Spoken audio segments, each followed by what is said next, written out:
വിശുദ്ധ ബർത്തലോമിയ ശ്ലീഹ. വേദപാരംഗതനായിരുന്ന വിശുദ്ധ ബർത്തലോമിയ അപ്പൊസ്തോലനായിരുന്ന വിശുദ്ധ പീലിപ്പോസിൻ്റെ ഒരു അടുത്ത സുഹൃത്തായിരുന്നു. അദ്ദേഹത്തിൻ്റെ മനസ്സ് എപ്പോഴും സത്യത്തിന് നേരെ തുറന്നിട്ടിരുന്നു. വിശുദ്ധൻ സ്വന്തം ഇഷ്ടപ്രകാരം പീലിപ്പോസിനോടൊപ്പം യേശുവിനെ കാണുവാനായി വരികയും കണ്ട മാത്രയിൽ തന്നെ അത് രക്ഷകനായ ദൈവപുത്രനാണെന്ന സത്യം തിരിച്ചറിയുകയും ചെയ്തു. ആദ്യ പെന്തക്കോസ്ത് ദിനത്തിൽ പരിശുദ്ധാത്മാവിൻ്റെ വരദാനങ്ങളാൽ സമ്മാനിതനായ ബർത്തലോമിയോ ഏഷ്യ മൈനർ, വടക്ക് പടിഞ്ഞാറൻ ഇന്ത്യ, അർമേനിയൻ എന്നിവിടങ്ങളിൽ സുവിശേഷം പ്രചരിപ്പിച്ചു. വിശുദ്ധ യോഹന്നാൻ്റെ സുവിശേഷത്തിൽ നഥാനിയേൽ എന്ന പേരിലാണ് വിശുദ്ധ ബർത്തലോമിയോ അറിയപ്പെടുന്നത്.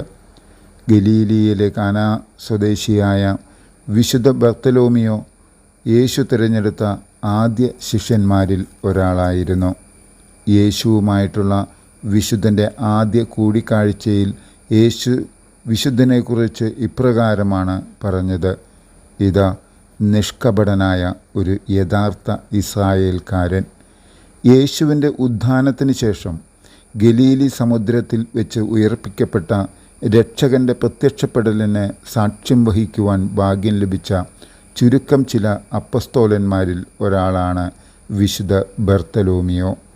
യേശുവിൻ്റെ സ്വർഗാരോഹണത്തെ തുടർന്ന് വിശുദ്ധ ബർത്തലോമിയോ അർമേനിയയിൽ സുവിശേഷം പ്രഘോഷിക്കുകയും അവിടെ വെച്ച് രക്തസാക്ഷിത്വം വരിച്ചതായും പറയപ്പെടുന്നു. ജീവനോടുകൂടി തന്നെ വിശുദ്ധൻ്റെ ശരീരത്തിൽ നിന്നും തൊലി ഉരിയുകയായിരുന്നു എന്നാണ് ചരിത്രകാരന്മാർ രേഖപ്പെടുത്തിയിരിക്കുന്നത്. അർമേനിയക്കാർ തങ്ങളുടെ രാഷ്ട്രത്തിൻ്റെ അപ്പസ്തോലൻ എന്ന നിലയ്ക്ക് വിശുദ്ധനെ ആദരിച്ചു വരുന്നു.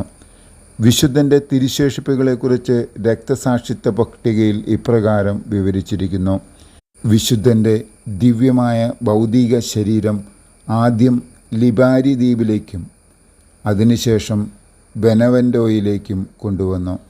അവിടെ നിന്നും റോമിലെ ടിബേർ നദിയിലെ ഒരു ദ്വീപിൽ കൊണ്ടുവരികയും അവിടെ വിശ്വാസികൾ വളരെ ആദരപൂർവ്വം ആദരിക്കുകയും ഭക്തിപൂർവ്വം വണങ്ങുകയും ചെയ്തു വരുന്നു.